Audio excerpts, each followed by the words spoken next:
যা চাইবে সেখানে তোমাদের জন্য সমস্ত আপ্যায়নের ব্যবস্থা থাকবে। নুজুলাম মিন গফুরির রহিম, আল্লাহর পক্ষ থেকে তোমার জন্য সব ধরনের মেহমানদারির আয়োজন থাকবে। মুহতারাম হাজরিন, এরকম একটা সুসংবাদ মৃত্যুর সময়ে, জীবনের কঠিনতম মুহূর্তে, যখন আমাদের ভয়ে শরীর কাঁপতে থাকবে, ভয়ে সারা শরীর স্তব্ধ হয়ে যাবে, ভয়ে আমরা শিহরিত হয়ে যাব, সেই কঠিন সময়ে এইরকম একটা নুরানি ফেরেশতাদের দল সুসংবাদের বার্তা নিয়ে আসুক, এটা আমাদের প্রয়োজন আছে না নাই? আপনারা চাই কিনা? কে কে চাই হাত উঠাই দেখি। আল্লাহ পুরা মাজমাকে কবুল করেন। আমাদের সকলকে আল্লাহ পাক রব্বুল আলামিন এই সৌভাগ্য দান করুন। কথা হলো, এই সৌভাগ্য লাভ করবে কারা? আল্লাহর কোরআন তাদের পরিচয় তুলে ধরেছে। সবাই পাবে না, কিছু মানুষ পাবে। এই সৌভাগ্য যারা পাবে, কোরআনে পাক তাদের দুটি বৈশিষ্ট্য উল্লেখ করেছে। কয়টা বৈশিষ্ট্য? তাদের দুটি বৈশিষ্ট্যের কথা আল্লাহর কোরআন উল্লেখ করেছে। প্রথম বৈশিষ্ট্য হলো, ইন্নাল্লাযীনা ক্বালু রাব্বুনাল্লাহ,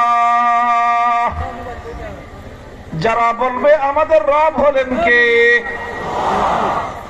ইন্নাল্লাযীনা ক্বালু রাব্বুনাল্লাহ, যারা বলবে আমাদের রব হলো আল্লাহ। এক আল্লাহর রুবুবিয়তের ঘোষণা করা, এক আল্লাহকে রব বলে ঘোষণা করা, মেনে নেওয়া, এবং এক আল্লাহর রুবুবিয়তকে বিশ্বাস স্থাপন করা, এটা হলো প্রথম বৈশিষ্ট্য।